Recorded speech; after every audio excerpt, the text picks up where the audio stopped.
প্রাক্তন পুলিশ কর্তাকে রাজ্যসভার প্রার্থী মনোনীত করায় মুখ্যমন্ত্রীকে বিঁধলেন অধীর চৌধুরী। রাজ্যসভার প্রার্থী হিসেবে প্রাক্তন পুলিশ কর্তা রাজীব কুমারকে মনোনীত করেছেন মুখ্যমন্ত্রী মমতা বন্দ্যোপাধ্যায়।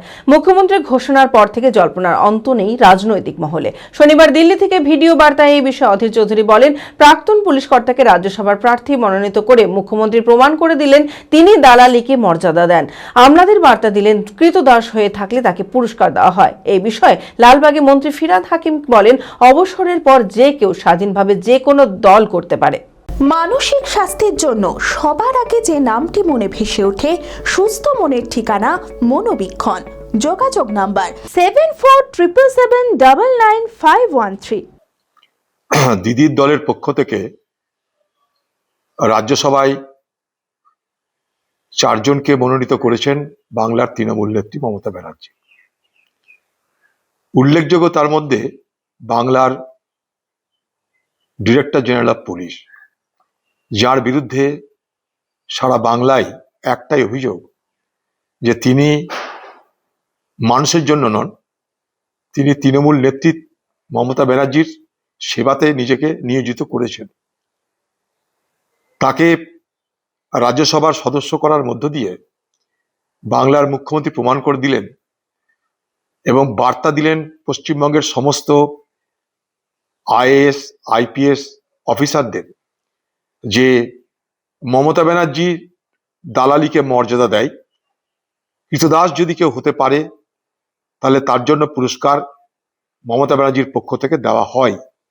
এই বার্তা দিদি ভোটের আগে পশ্চিমবঙ্গের যারা আমলাতন্ত্র, ব্যুরোক্র্যাট, যারা পুলিশ এবং সিভিল উভয় ক্ষেত্রেই তিনি এই বার্তাটা দিলেন।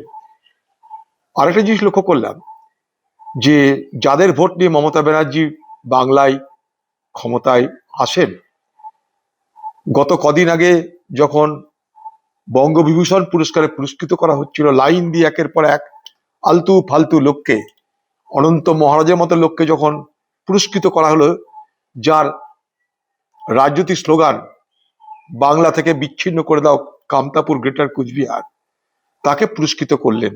কিন্তু কোনো সংখ্যালঘু মানুষকে পুরস্কৃত হতে দেখলাম না।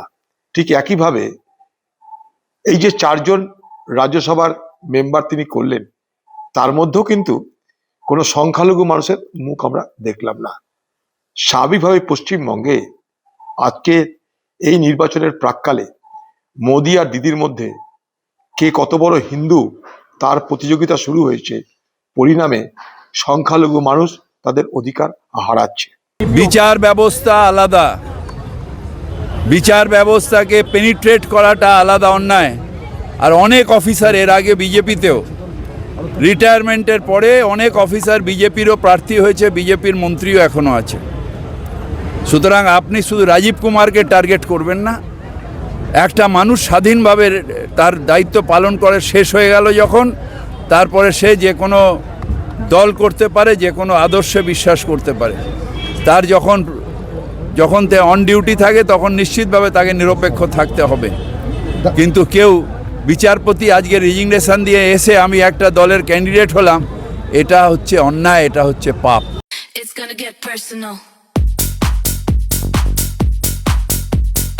শীতের অন্তিম লগ্নে বহরমপুর শহরে জমজমাট 36তম বহরমপুর মেলা।